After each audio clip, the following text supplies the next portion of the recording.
I need a motion to return to open session. Got a motion and a second. All those in favor say motion, let them know saying aye. Aye. Opposed, like sign. Motion carried. This time we're going to stand for a moment of silence, then we'll go into our pledge of allegiance.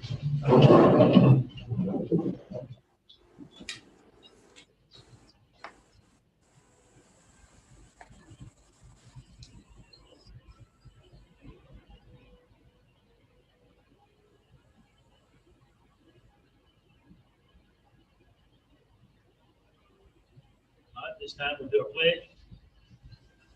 I pledge allegiance to the flag of the United States of America, to the republic which stands one nation under God, indivisible, with liberty and justice for all.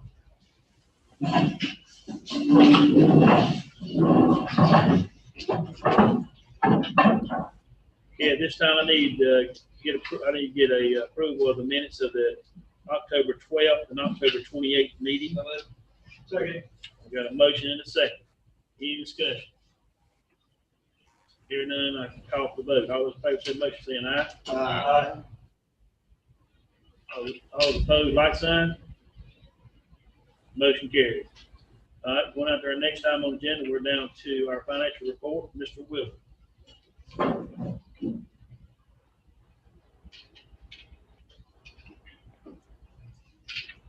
Thank you, Mr. Chairman, members of the board. Good evening. Good evening. Presented to you prior to the meeting is the October monthly review. I will just tell you that we are trending very similar to the prior year, being a continuing resolution. I'll be happy to entertain any questions or take any comments that you may have this evening. Any questions? Thank you, Mr. Wilson. And just a quick update, wanted to let you know, for your knowledge, that we're nearing the end of the completion of the audit, and we have no concerns about deadlines and getting that submitted. So we're in very good shape, and hope to have that presented to you very soon. Thank you, Mr. Wilson. This time we're down to our personnel report. Dr. Anderson. Mr. Chairman, members of the board, at this time I'd like to recommend the following exhibits A through C. Right. I've got a motion and a second on the floor. Any discussion?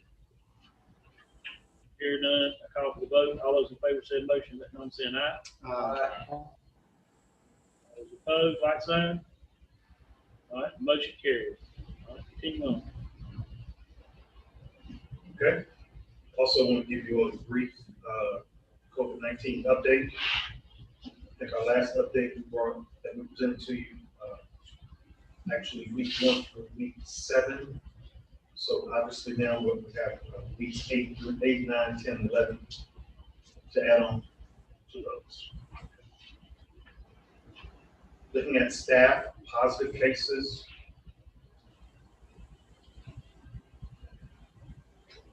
See, we've had just 2 last 4 weeks since we met last time. Total of 16. Moving on to student positive cases.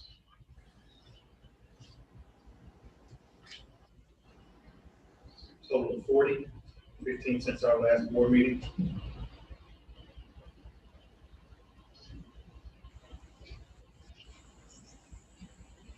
Staff isolations and quarantines, 76 total.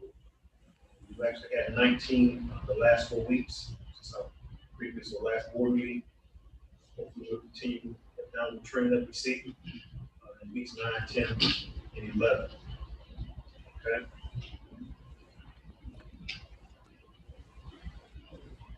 And finally, student isolations and quarantines, a total of 321 since the beginning of school.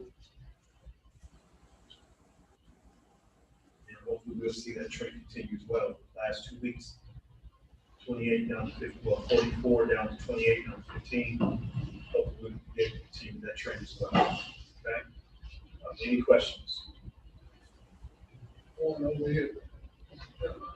Wait. I was thinking about how numbers affect the city from the athletics. Yes, sir.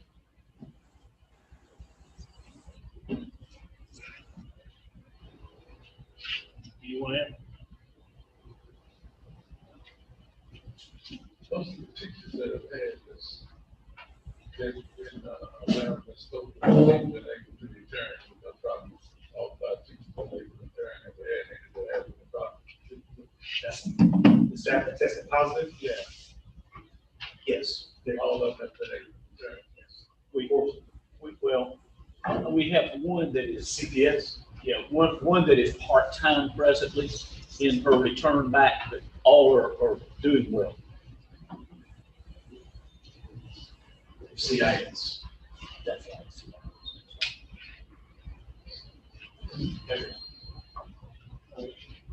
As the majority of the student isolations,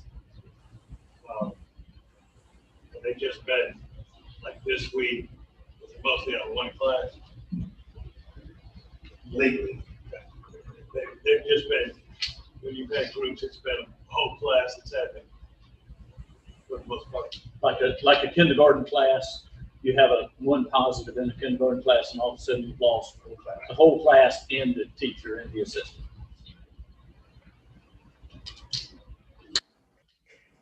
And shockingly, there have not been subsequent cases from those exposures, which is really good.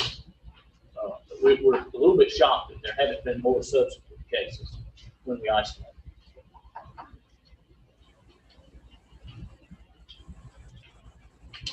I'll ask one question. You may have this later on, qualifications and all that we'll be putting in.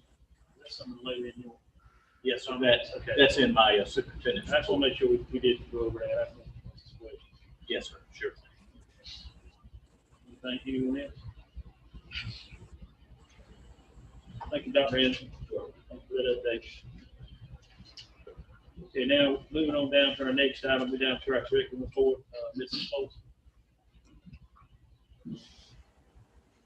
Good evening, Mr. Chairman, members of the board.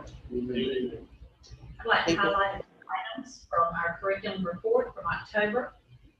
The district continues to provide embedded professional development for our 4K and 5K teachers focusing on math and literacy. October 19th, Dr. Linder and Dr. Hall, professors from Clemson, provided virtual professional development sessions related to early mathematics and inquiry practice. In addition, we're engaging family literacy practices also as part of our professional development. This is all part of our community block grant that we received for this year. I also want to highlight our plan for school spelling bees. All schools have decided that they will participate in live school spelling bees from October 16th to December the 4th. Schools will have the option of doing it traditionally or using DHEC guidelines or using an online platform. And we have been told that all of our schools are going to actually do it face-to-face and use DHEC guidelines. Our district spelling bee will be on January the 14th. One other thing I want to highlight is that seniors across our district took the WIN test in October. WIN is our employment skills assessment system. Employers use this to measure workplace skills of employees and job applicants. Schools and colleges also use WIN to prepare students for the workplace. WIN was actually given in the fall instead of the spring, so our seniors actually were able to make up WIN testing just recently in October. We'll also be giving WIN again in the spring to our juniors and any seniors that need to either retake or didn't get the opportunity to take in the fall.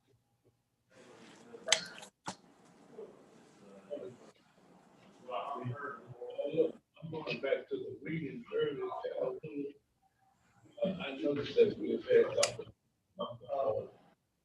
quite a while. We are seeing some progress with those kids coming in. We are scores that have improved on our PALS, scores as well as our KRA scores. And they get what 5K. And they are part of a grant that we have through the Education Oversight Committee. So that is part of that program. It's why we see those folks consistent. I'll ask a question and about going the wrong direction with it. Dr. Dillon, you can probably chip in here. Or it's the virtual. I know we've had some things there. I just wonder where we at with our virtual, and as far as not only where we at, but are we having any issues about people not turning in their work? I heard some things about that. Could you give us a kind of update on how everything's going with the virtual as far as kids using this accessibility, or where we at with that? Well, don't have any just hard numbers in front of me, but we, like every other district, the state has a certain population that we're having a hard time keeping engaged. It's a consistent group. It seems like we're chasing. To be perfectly honest, they're a little easier to chase when they're in our building, and now we're trying to chase them when they're spread out all over. But we do have that, especially in the middle school grades. It seems that it's harder to keep up. I think moms and dads are turning them loose, thinking they're doing what they're supposed to be doing. They're not following up. Elementary, you got parents a little more involved. High school, a little more accountability when you're a little older. But we do have that. We have seen a more positive interaction, I guess you would say, with virtual. We do anticipate, though, just based on informal polling by teachers, that a vast majority group is going to come back face-to-face in January. And to be honest, they need to. We want them back. So, but to answer your question, with a shorter answer is, we have had a small percentage that have been just a handful to keep up with and keep after. And I believe it comes over that policy of grace over grades that we did second semester as a state last year, where we said nothing will hurt your grade. Well, they got on virtual and they thought, well, I'm just going to get a grade. They didn't realize that there's really going to be accountability on these grades. Anyone else? Thank you, Ms. Folsom. Thank you. All right. Down to the superintendent's report, Dr. Dillon. Okay, we're going to start, and it's going to be a very short district data report because there is very, very little data from last school year for us to share. When we do all of the assessment, is typically in the spring. As you're aware, when the spring hit, we closed down. And so based on that, there were no SC Ready tests administered last year. There were no SC Pass tests administered last year. And quite honestly, there were a few EOCs done first semester, but we give most of our EOCs in second semester. So even that data is not reported this year because it's very incomplete for the entire state. I did meet with Rainey Knight of the EOC on Friday of last week, along with Matthew Ferguson, the executive director of the EOC. They came to see us about another matter. You may have seen that the EOC has decided that they will not be giving report card ratings again next year. Not only that, but they're really not even going to report disaggregated data on testing.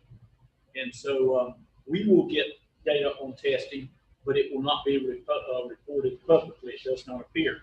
It's going to be interesting to see what happens if there is, in fact, a change of administration at the federal level, because that means everybody that's been pushing Fed policy on education is going to change. So it may be interesting to see how they approach the pandemic from here forward.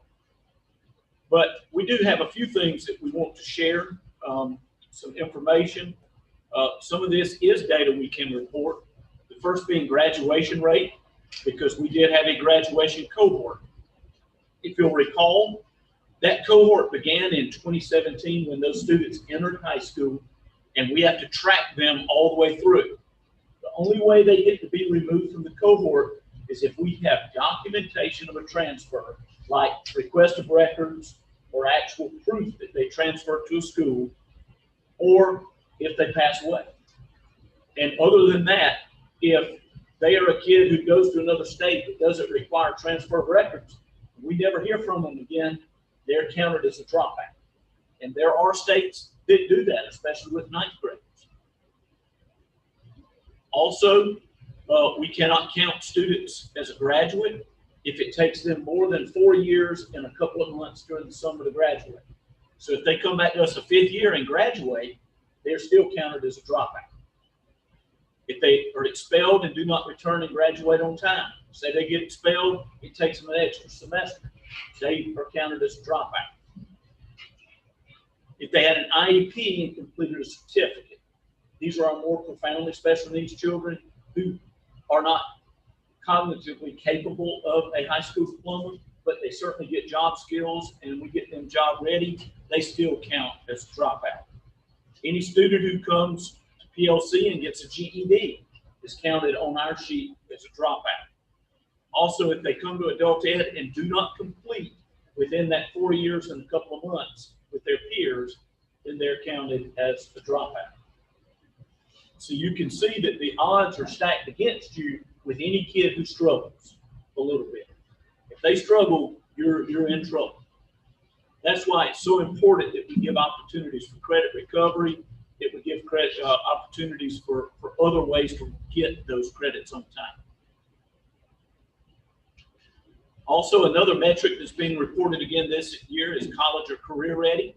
Just a reminder that college ready is at 10/20 on the SAT or a 20 on the ACT, or an AP class with a 3 or above, or 6 hours of dual credit with a C or better, and it has to be an approved area. They did add social studies this past year as an approved area.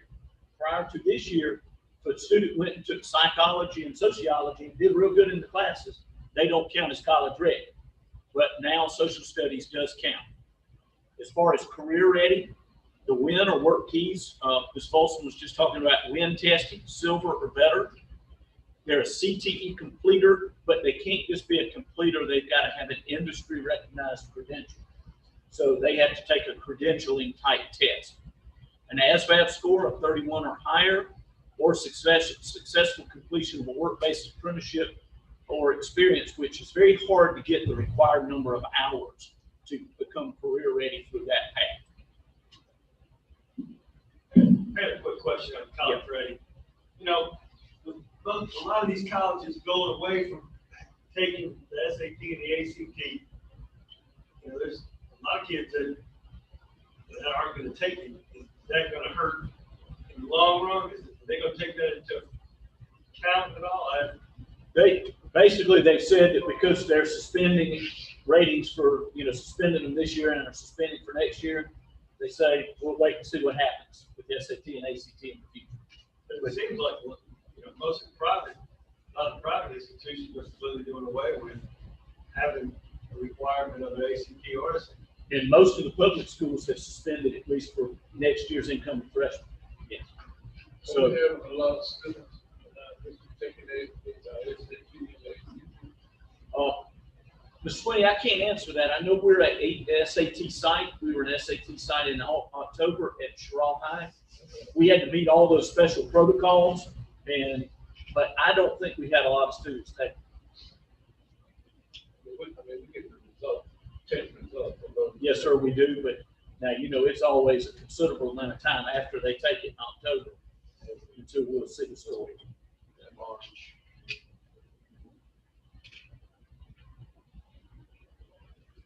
With that being said, this chart then shows you both the grad rate, the college or career ready, along with the students who qualify for life scholarship.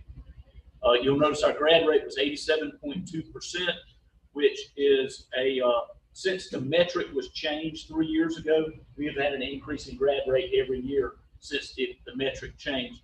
You'll see that based on the state, we still stack up well, and we have for quite a number of years, we've stacked up well with graduation rate. Now, you know, when you're a school, say the size of McBee, and you lose one student, it's over 1%. So it doesn't take much to impact your grad rate in a negative way. And, you know, Chesterfield High, just about 1% per student. So it doesn't take much. Remember the special needs children? You've got 3 or 4 special needs children, you might lose that are certificate based, you might lose 3 or 4 points right off the top. So it's a very competitive metric. College or career ready, we were at 77.2%. You'll see how we compare to the region as well as to the state. I will say that the work of our CTE teachers during the pandemic is directly reflected in these numbers. As soon as we were allowed to bring back small groups of CTE students, I guess in late April, we began bringing those students in, and we got the credentials for those students. I will say that some of these numbers you're seeing reflect schools that did not bring those students back in to complete credentials. So that I wouldn't say that those are really good numbers for you to judge off of. It's just who went out and brought those students back in. And we were one of those districts that did. Percent qualified for life, that's been a very consistent number for us. The low 30s, which means a third of our high school seniors qualify for the life scholarship coming out, which, remember, that's the metric of class rank, GPA, SAT, ACT. So and notice we performed a little better than the state there. Some years we're a little better than the state, and some years we're not quite as good as the state. Do we have a feel for how many students are actually going to go on to higher education? Do we have a good feel for that? Yes, sir, we normally do. But I will say that this year's numbers are so out of whack because of students that I did not report that, because that is actually reported in the report card, and you've got some schools with really, really high numbers, and I'll say our schools have really low numbers, but that's not true, because we can go through and name the kids, and we know we've got better percentages than the state report card shows. So, but any student that's going to a 4-year institution, they are encouraged to take the SAT, ACT. yes, sir, most definitely. Yes, sir.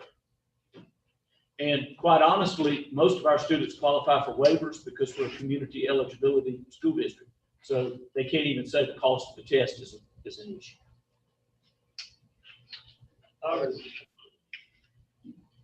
Dr. Goodwin, this is Dr. Chapman. I have one question relative to the college and career ready. Is that based on the total number of students, or based on the ones that actually took the test or completed the CTE courses? That is all seniors who took CTE courses and then did a industry certification. So it is the senior cohort. And let me make sure to understand what you're saying. When you said it took the CTE, that means only the students that took the CTE are in this number? No, sir. That's all seniors. All seniors, okay. Yes, sir. And how does that number compare to, I can't remember, I know we've seen these for X number of years. How does that compare to last year? It's about the same. I was gonna say, I thought it was about 75, right? It's about the same. Yes, sir. And that, the biggest part of that number is directly a reflection on our CTE teachers because of the work they did. You heard Ms. Folsom mention KRA. These are the students when they come to us in K-5. So this is first time they've had a school experience unless they went to 4K. These are the ones who meet the metrics of the readiness assessment, 25.1% this past year. What's interesting is if you disaggregate that and look at the ones who were in 4K, their numbers are a whole lot better. And remember, 4K students are at-risk students. So that's always an interesting number to look at. It's the student who's had no schooling interaction that this is difficult for, because part of this is socialization. And they have you have to give that test, how quickly, Ms. Folsom? Within the first 45 days. First 45 days. So while that student still gets settled in school, they have to take the assessment. I wanted to supply you some additional data that I normally supply, and they keep changing how they calculate per pupil expenditure, but that's this year's calculation. Is in the first column. You can't compare it one year to the next because every year they change how they calculate it. But that gives you an idea of how we stack up. You will notice that that when you look at the federal per pupil, that you look at those numbers, take the state out because the state gets special allocations of federal money that they use for special projects. So you really can't look, that's not a state average of districts. That's total what the state spends. But if you look, there's a direct reflection of pupils in poverty versus federal dollars per pupil. I will say that Marlboro County is very interesting because their federal dollars per pupil went down by $600 this past year. They were at $18.99 last year and reported in at $12.99 this year. Not sure if that's a data error or not. It probably is a data error because they should get considerably more than us because of their difference in poverty. This number of people in poverty this year, what's the reflection of that in terms of Chesterfield County? Okay, that would be students who are on Medicaid. I got that. I'm talking about what percentage are we in Chesterfield County in poverty? 50, 60, or what? Do you have a feel for that? Our student body is 74. Yeah, now I'm talking about household. I really don't know. I would guess it's very close to that. Yeah. Yeah. And of course, you know, we have a wide range. We go all the way from the 90s down in our schools.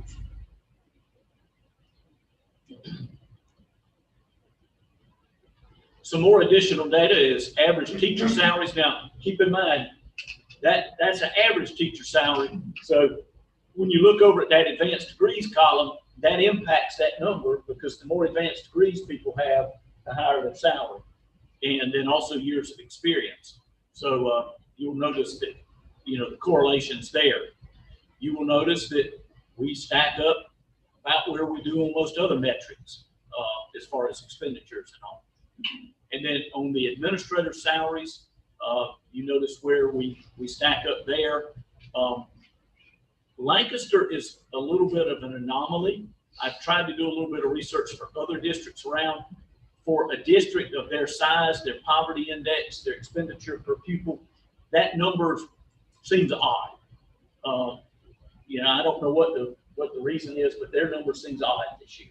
Typically, they're a little bit higher than us. If you go back historically and look, they're just a little bit higher than us. So I don't know if they had a lot of administrative turnover, so they step back. I don't know what caused that. This is a metric that really determines the stability of your district, and you know, it impacts achievement, which is the teacher retention rate.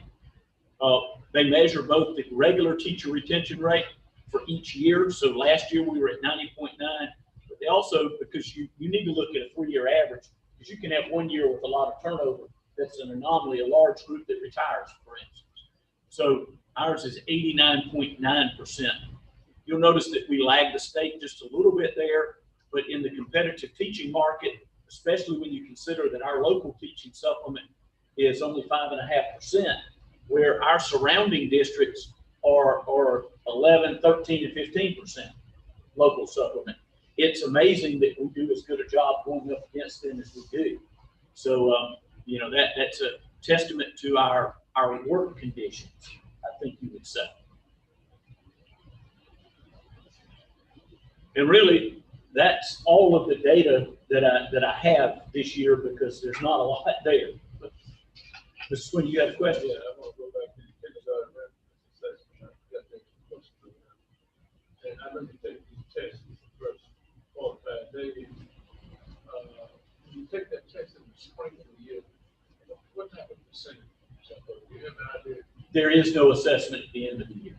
So when they get ready to go move to first grade, we assume, this data that says 75% of the kindergarten are ready now for first grade. Well, we get that data based on the math testing that they do when they get to first grade. Oh, okay. It's Fall math school. Fall math. Yes, sir. You know, y'all got so many tests in front of that.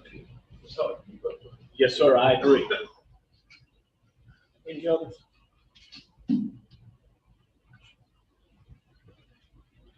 Okay, Mr. Chair, I'll move on down to the superintendent's report. Yes, I did want to do an instructional update, instructional scheduling update. We did move today for the kindergarten through fifth graders, with the exception of Plainview. We also returned the sixth graders at Plainview to 5-day face-to-face instruction. Quite honestly, Thursday afternoon, we finally received 400 trifold shields from the state. And to be perfectly honest, we have not yet seen any quad shields from the state. We actually decided that it's important enough to bring our folks back that we went ahead and found a vendor who could make those for us. They brought a special shift in and actually made those shields for us. We are expecting 400 more quad shields from the State Department of Education.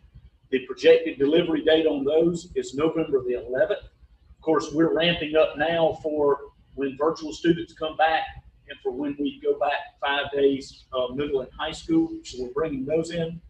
Also today, we got word that 400 of our trifold shields were delivered to Chester County instead of Chesterfield County. They were offloaded on their loading dock. So we are sending a truck tomorrow. We're sending a truck tomorrow. If we depend on a trucking company from the State Department to go get our shields, they might end up in Chesterfield, Virginia. So we're going to go get them ourselves and bring them back. To give you an idea how massive this is, 200 quad shields is a ton. So we're talking about a lot of plexiglass when we go and get these things. So we did, we had the normal hiccups. It was kind of like the first day in some places. We had shields in some places we didn't need them. We didn't have shields in some places we need them, so we were moving around.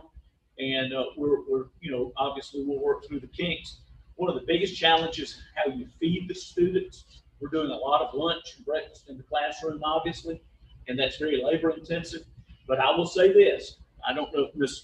Brown has made it back yet, but I think our food service staffs were glad to go 5 days because now they're not doing one meal for the kids that are there and one meal to send home with the other kids. So it does, it's a lot of work. But again, it is narrowing down. I did sit in on a presentation from 2 superintendents who've been 5 days face to face now for a while, and it's very interesting that their percentage of students positive, their percentage of quarantines is almost identical to what we're seeing when we were AB. So there's no data out there that says going back 5 days is going to cause our numbers to go up. It is a little scary, though, to double the amount of students that are in those schools in a day, which is what we're doing. And so, Mr. Chair, did that answer your questions about returning? Okay. You got any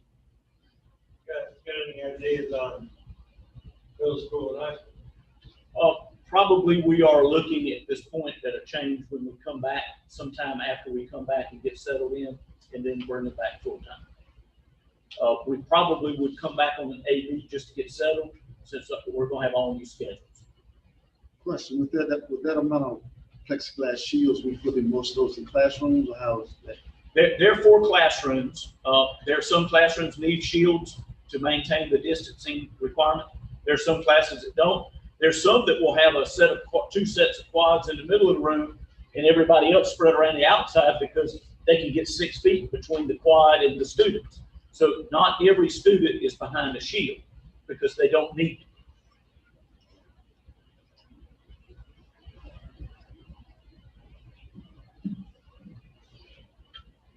Okay.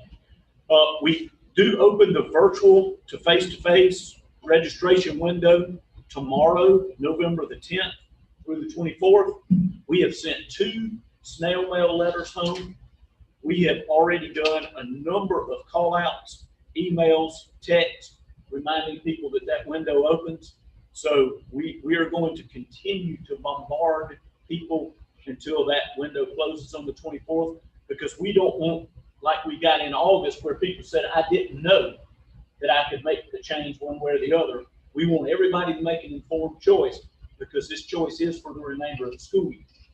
So we will restaff then when we come back from Thanksgiving. We will have a number of teachers who we anticipate are currently virtual who will become face-to-face teachers again. We don't believe that we're going to have a lot of face-to-face who have to go virtual. We think it's all going to be the face-to-face based on our polling of people. Based on the letter, they don't make contact with you in 24. They automatically stay in the virtual. That is correct. If they do not want to change, then they just stay. I'll ask one question. I know you said y'all put out the mail and everything. Y'all would be like another call out from the district, like tomorrow, so everybody one more time. We actually did one today, Okay. and we will actually, if I'm not mistaken, we have it scheduled that we're going to do as many as 5 more between now and the end of the winter. I want to make sure that people are well informed. Yes, sir. Okay. Wendy, we're not doing another snail mail.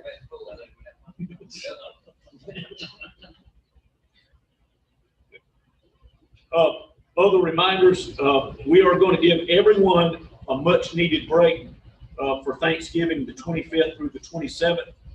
I did get the question about were we abbreviating Christmas break or anything, and some districts are doing that. And I'll be honest, when we redid our calendar that y'all approved a few months back, if you'll recall, we left our vacation windows the same. Our folks are tired and our folks need a break. And we just feel like it's important to maintain those holiday periods as originally planned. So we will be keeping those just as they are. So, Mr. Chair, unless there are any questions, I think those, okay. I know that they're tired. I know that they're frustrated. And I know that we're going to be dealing with our budget coming up the next semester. Since we have care surplus funds, and some of those funds that I'm asking for, of course, I'm not putting it up for discussion. Can some of those funds be used to bonus for essential employees or people? I do know that one of our officials already, they got the money, but they've already thrown out pretty nice bonus to their employees. If you don't mind, I would prefer to wait to discuss that until after the audit results next month. And if we could wait to have that discussion until then. All right, I'm trying to do something, man. All right, good. Mr. Chair, I think that concludes my remarks. Okay, moving on to our next item, we're down to the chairman's comments. Our next board meeting will be December 14th here at Palmetto Learning Center. It'll be at 5:30. Executive session will start at 5. At this time, I need a motion to go into executive session. We'll go into executive session, discuss personnel matters. All those in favor said motion, saying aye. Aye. All opposed, like sign. Motion carries. Thank you. To our virtual folks, Tammy will be moving you back to the other room. But I think in the meantime, for the members that are here, there's